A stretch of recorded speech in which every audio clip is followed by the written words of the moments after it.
சஹஸ்ராரம் ஆன்மீகத்தின் நீதின் உச்சம். இது 7வது சக்கரம். தலையின் மேல் பகுதியில் இது அமைந்துள்ளது. இதை கிரீட சக்கரம் என்றும் அழைக்கிறார்கள். 1000 இதழ்கள் கொண்ட தாமரை இதன் சின்னம். தெய்வீக இணைப்பு இதன் சக்தி. பரமஞானம் இதிலிருந்து வெளிப்படும். அமைதி இதன் இயல்பு. ஆனந்தம் இதன் நிலை. எல்லாவற்றையும் கடந்த உண்மை இதுவே.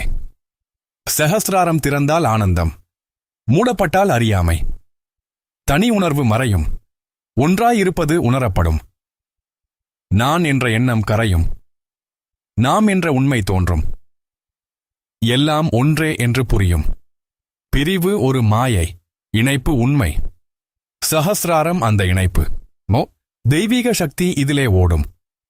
அது மனதை தாண்டி இருக்கும். வார்த்தைகள் அதை விளக்க முடியாது. அனுபவம்தான் உண்மை. தியானம் இதை திறக்கும். உழோந்தமலியே அமைதி இதை வளர்க்கும். உள்ளம் சுத்தமாக இருக்க வேண்டும். ஆசைகள் குறைய வேண்டும். பற்றுகள் விடப்பட வேண்டும். அதுவே சுதந்திரம். சஹஸ்ராரம் ஞானத்தின் உச்சி. மைகோனின்தா. அது எல்லா கேள்விகளுக்கும் பதில். அது தேடலின் முடிவு. ஆன்மீக பயணத்தின் நிறைவு.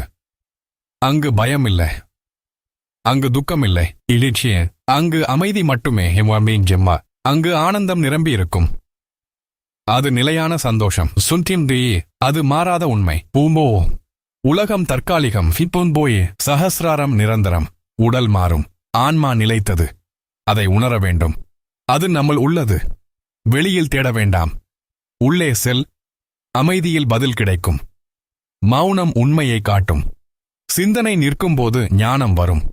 மனம் அமைதியாகும் போது உண்மை தெரியும். சஹஸ்ராரம் அந்த உண்மையின் ஒளி. அது இருளை அகற்றும். அது அறிவை தரும். அது சுதந்திரத்தை தரும். வாழ்க்கையின் நோக்கம் புரியும். பிறப்பு மரணம் சுழற்சி புரியும். அனைத்தும் ஒரு பயணம். முடிவில் அமைதி. சஹஸ்ராரம் எல்லாவற்றையும் இணைக்கும். அது தெய்வத்துடன் இணைக்கும்.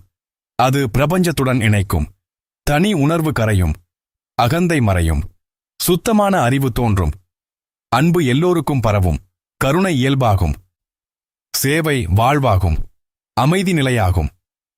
சஹஸ்ராரம் வாழ்க்கையின் ஒம்கையை மாற்றும். ஓபோ ஒமியோ ஓ பார்வை மாறும். ஆய்தோமா எண்ணம் மாறும். ஓய்கோ உணர்வு மாறும். ஐடேச்சி உலகம் மாறி தெரியும். இட்கோயே அனைத்தும் ஒன்றாய் தெரியும். ஆடிடாய் வேறுபாடு குறையும். ஓகோயிலா நீ ஒற்றுமை அதிகரிக்கும். தியானிலாயே அன்பு பரவும். யோ ஆனந்தம் நிலைக்கும். யோ தியானம் பாதை.